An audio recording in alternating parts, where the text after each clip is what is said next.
आदरणीय मेरे प्रिय दोस्तों और भक्तों, यह माघ का महीना है और माघी पूर्णिमा आ रही है। दोस्तों, माघी पूर्णिमा के दिन ही भक्त रविदास जी का जन्म हुआ था। दोस्तों, भक्त रविदास जी के बारे में मैंने यह वृत्तांत आपको अपने पिछले एपिसोड में YouTube पर लोड कर दिया था। दोस्तों, आज भक्त रविदास जी के ईश्वर स्तुति और प्रार्थना में जो श्लोक भक्त रविदास जी ने संस्कृत में लिखे हैं, उनके बारे में आपके समक्ष यह वृत्तांत रख रहा हूँ। दोस्तों, जो रविदास जी की असली रामायण है, उससे पहले ईश्वर स्तुति और प्रार्थना के यह 5 श्लोक दिए गए हैं। उन 5 श्लोकों से इस ग्रंथ का प्रारंभ करते हैं और फिर उसके पश्चात जो भक्त रविदास जी के द्वारा रचित रामायण की चौपाइयाँ हैं, वह गाकर और उसका अर्थ आपके समक्ष करेंगे। दोस्तों, यह वृत्तांत बहुत ही अच्छे होने वाले हैं, क्योंकि यह तुलसीदास कृत रामायण नहीं है, बल्कि यह उन भक्त रविदास जी की रामायण है। तो इसमें क्या अलग आता है और इसका क्या वर्णन है, यह हम अपने आने वाले अगले वृत्तांतों में देखेंगे। अभी हाल फिलहाल हम इन श्लोकों को, जो संस्कृत में ईश्वर स्तुति और प्रार्थना के बारे में दिए गए हैं, उनके बारे में आपके समक्ष वर्णन करते हैं। दोस्तों, यह सूक्ष्म वृत्तांत है, हार्डली 8-10 मिनट का होने वाला है। बने रहिए इस वृत्तांत के अंत तक। तो दोस्तों, शुरू करते हैं। समय की पाबंदी है। यस्य स्मरण मात्रेण जन्म संसार बंधनात् विमुच्यते नमस्तस्यै विष्णवे प्रभु विष्णवे। अर्थात, जिसके स्मरण मात्र से जन्म मरण रूपी संसार के बंधन से छूट जाता है, उस प्रकाशमान व्यापक विष्णु जी को नमस्कार है, कोटि कोटि प्रणाम है। श्लोक आता है, अचिंत्याव्यक्त रूपाय निर्गुणाय गुणात्मने समस्त जगदाधार ब्रह्मणे मूर्तये नमः। अर्थात, चित्त चिंतन अर्थात मन आदि इंद्रियों में द्वारा ग्रहण किया नहीं जा सकता, जो अव्यक्त रूप है, जो अपने से भिन्न जीव प्रकृति आदि पदार्थों के गुण से रहित होने के कारण निर्गुण है, जो अपने अनंत स्वाभाविक ज्ञान गुण क्रियादि वालों से युक्त होने के कारण सगुण है, जो समस्त जगत को धारण कर रहा है। उस ब्रह्म स्वरूप परमात्मा को मैं बारंबार प्रणाम करता हूँ, कोटि कोटि प्रणाम करता हूँ। एक बार फिर इसका अर्थ मैं आपके समक्ष इसकी पुनरावृत्ति करूँगा। चित्त चिंतन यानी कि जो मन का चिंता है, हमारी इंद्रियों द्वारा ग्रहण नहीं किया जा सकता, जो अव्यक्त रूप है, जो अपने से भिन्न जीव प्रकृति आदि पदार्थों के गुण से रहित होने के कारण निर्गुण कहलाता है, जो अपने अनंत स्वाभाविक ज्ञान गुण क्रियादि वालों से युक्त होने के कारण सगुण है, जो समस्त जगत को धारण कर रहा है। उस ब्रह्म स्वरूप परमात्मा को मैं बार बार प्रणाम करता हूँ। अगला श्लोक आता है, जगद्गुरो नमस्तुभ्य शिवाय शिवदाय च योगीन्द्राणां च योगीन्द्र गुरुणां गुरुवे नमः। अर्थात, हे समस्त चराचर जगत के गुरु, हे मंगलमय, हे सर्व को मोक्ष रूप कल्याण के देने हरे हे परम उत्कृष्ट योगियों के परम शिरोमणि योगी, हे गुरुओं के गुरु, आपको मैं बारंबार विनय पूर्वक प्रेम भक्ति और श्रद्धा से अभिवादन करता हूँ। श्लोक आता है, अष्टाविंशानि शिवानि शम्मानसः योगं भजन्तु मे, योगं प्रपद्ये सोमञ्च क्षेमं प्रपद्ये योगञ्च नमो होरात्रिभ्यामस्तु। अर्थात हे परमेश्वर युक्त मंगलमय परमेश्वर, आपकी कृपा से हम लोगों को ध्यान योग युक्त उपासना योग प्राप्त हो और उससे हमको सुख भी मिले। आपकी कृपा से 10 इंद्रिय 10 प्राण मन बुद्धि चित्त अहंकार विद्या स्वभाव शरीर और बल इन 28 मंगल कारकों इन 28 मंगल कारक तत्वों तंत्रों से हमारे शरीर अर्थात हमारा सर्वस्व भद्र करुणामय कर्मानुष्ठान में प्रवृत्त होकर उपासना योग सदा करें। हम लोग रात दिन नमस्कार करते हैं। अगला श्लोक आता है, सर्वात्मा सच्चिदानंदो अनंतो यो न्याय कृच्छिपूच, भूयान्मे साहायः सदयालुः सर्वशक्तिमान, सर्वात्मा सच्चिदानंदो अनंतो यो न्यायः कृच्छुचि, भूयान्मे सहाय सदयालुः सर्वशक्तिमान। अर्थात हे सबके अंतर्यामी आत्मा परमात्मन, आप सद चित और आनंद स्वरूप हैं और अनंत न्यायकारी निर्मल दयालु और सर्व सामर्थ्य युक्त हैं इत्यादि अनंत गुण विशेष विशिष्ट आप हैं। सो मेरे सर्वथा पूजिए, जिससे मैं इस को बनाने के निमित्त समर्थ हो जाऊं, इस खंड को इस पुस्तक को बनाने के निमित्त समर्थ हो जाऊं।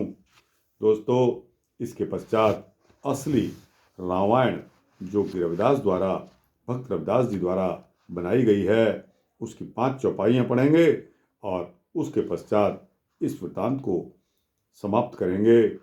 आदि अंत के तुम हो स्वामी, स्वतंत्र और अंतर्यामी, चर अरु अचर नजर सुखदाई, शक्ति रूप हो रहे समाई। आदि अंत के तुम हो स्वामी, स्वतंत्र और अंतर्यामी, चर अरु अचर नजर सुखदाई, शक्ति रूप हो रहे समाई। अर्थात हे परमात्मा, इस सृष्टि के इस प्रकृति के प्रारंभ और अंत के आप ही स्वामी हो। तुम इस ब्रह्मांड के सर्वज्ञाता हो। तुमसे इसका कोई भी रहस्य छिपा नहीं है। तुम पर किसी तरह का नियंत्रण नहीं है। तुम बंधन मुक्त हो। इस सृष्टि के चर और अचर में जड़ चेतन में जो भी सुख सौंदर्य शिव समाहित है वह ऊर्जा ज्ञान आपसे ही है, तुम ही में ही है। उसमें शक्ति रूप में तुम ही समाहित हो। अगली चौपाई पर आते हैं। 4 वेद 6 शास्त्र गावें, नेत नेत कर ध्यान लगावें, 10 और 8 18 पुराणा,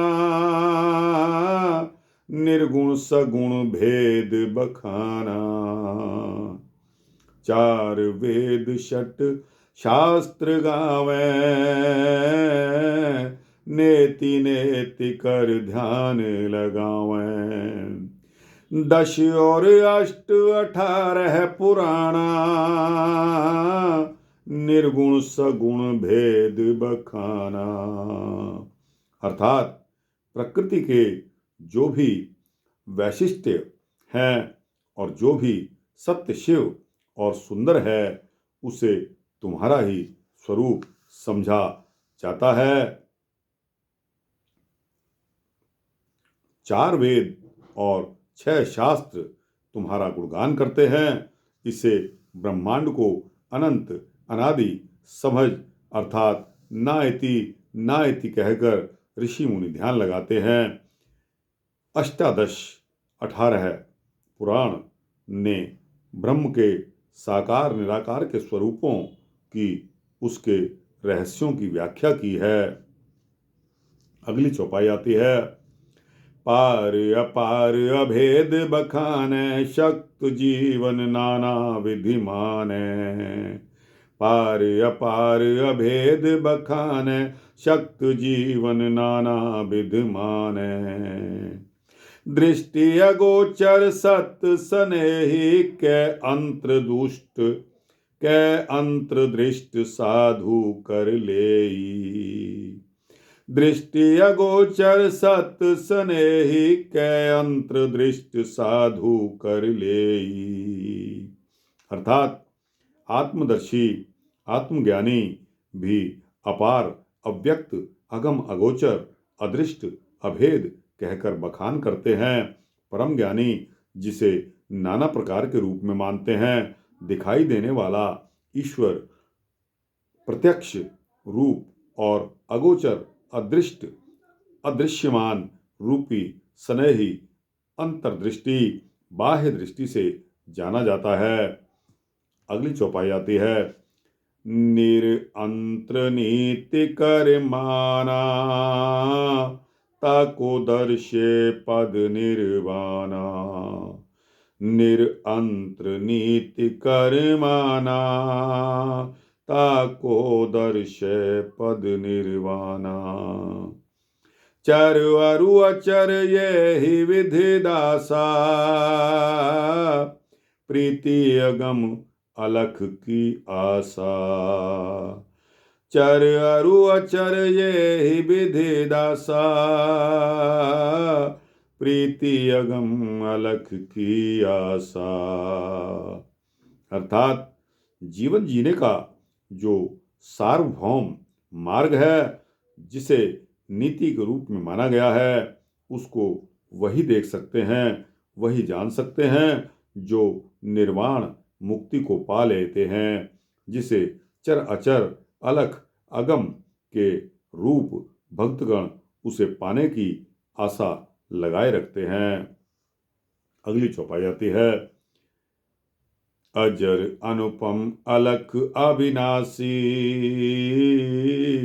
विकल्प हरण काटे जम फांसी। अजर अनुपम अलख अविनाशी,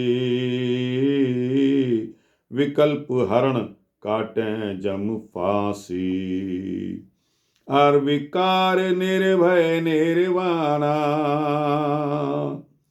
निर्लंभ निर्गम निर्लंभ निर्भय निगम निपाना। अर्विकार निर्भय निर्वाणा, निर्लंभ निर्भय निगम निपाना। अर्थात अजर अमर अलख अविनाशी उस परमपिता परमात्मा की विशेषताएं हैं, जिसकी कृपा से जीव को यम यातना से मुक्ति मिल जाती है। निर्विकार अविकार निर्भय निर्वाण रूपी निरालग्न भय रहित अगम निगम रूप से उसे पाया जा सकता है।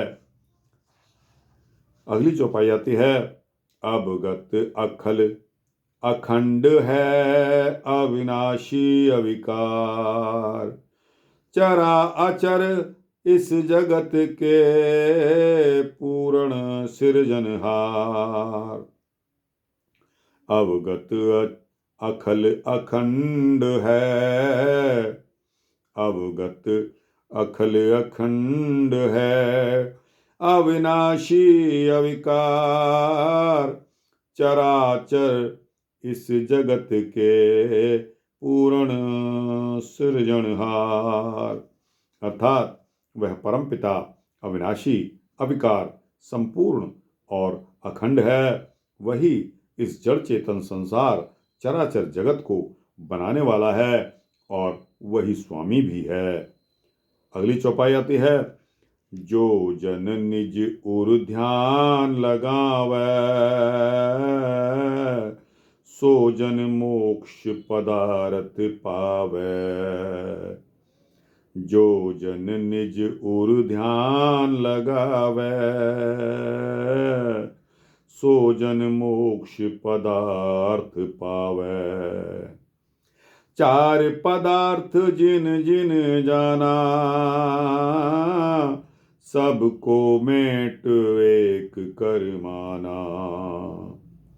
चार पदार्थ जिन जिन जाना, सबको मेट एक कर माना।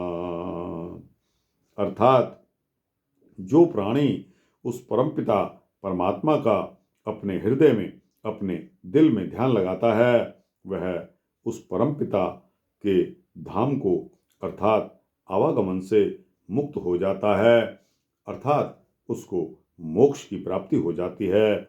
जो व्यक्ति चार पुरुषार्थ को अपने जीवन में सिद्ध कर लेता है, अर्थात प्राप्त कर लेता है, उसकी यही उपलब्धि विभिन्न मार्गों से होते हुए एक सागर में मिलने जैसी होती है। जिस प्रकार ये नदियाँ और नाले जाकर नदियों में मिलते हैं और नदियाँ फिर जाकर बड़ी नदी से होते हुए सागर में मिल जाती हैं। अगली चौपाई आती है, सर्व व्याध जन की हर लेवा, भगतन को प्रभु सुख देवा। सर्व व्याध जन की हर लेवा, भगतन को प्रभु सुख देवा। तुम स्वामी अल्पज्ञ के दाता, पावत मोक्ष ध्यान जो लाता। तुम स्वामी अल्पज्ञ के दाता, पावत मोक्ष ध्यान जो लाता। अर्थात परमपिता परमेश्वर यानी कि भगवान सारे संसारी जनों की दुख बाधा को दूर करके भक्तों को सुख देते हैं। परम ज्ञानी तो दूर मदमती वाले को भी खुले हाथ से दे देते हैं। प्रभु का ध्यान करने वाले संसार के आवागमन से मुक्त होकर परम गति को प्राप्त होते हैं, अर्थात उनको मोक्ष की प्राप्ति होती है। इसके आगे चौपाई आती है, त्रिगुण होकर तुमको चीना,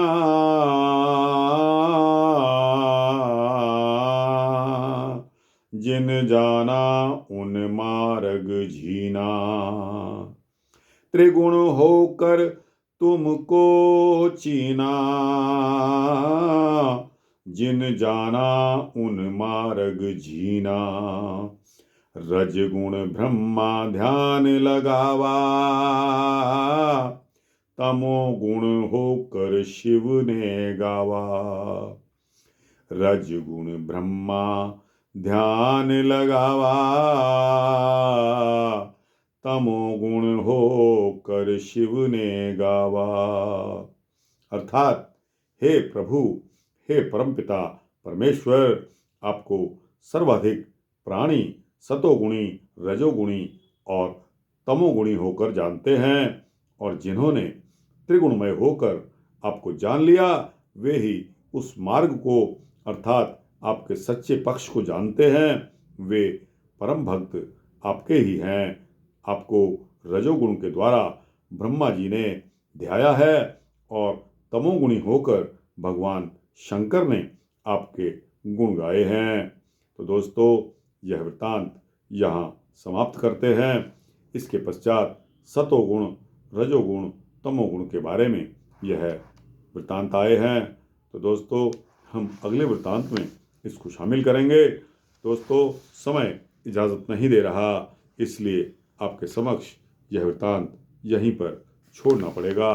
तो दोस्तों आपको कैसा लगा यह नया वृत्तांत हमने आज जो शुरू किया है? श्री रविदास जी, भक्त रविदास जी की रामायण कही जाती है। दोस्तों कितने अच्छे शब्द इन्होंने प्रयोग किए हैं। भक्त रविदास जी की महिमा बहुत से ज्ञानी गुणी लोग गाते हैं, उनको मानते हैं। आज भी रविदास जी को जगह जगह पूजा जाता है। तो दोस्तों यह वृत्तांत आपको कैसा लगा? अच्छा लगा हो तो इसको लाइक और शेयर करते हुए अपने दोस्तों, भक्तों, मित्रों, जिज्ञासुओं को अवश्य पहुंचाना। दोस्तों कमेंट्स सेक्शन में जाकर आपको यह वृत्तांत कैसा लगा उसके बारे में भी अपनी राय जरूर देना। और दोस्तों इस चैनल को सब्सक्राइब कर देंगे तो आपको इसी प्रकार के सूक्ष्म भक्ति वृत्तांत मिलते रहेंगे।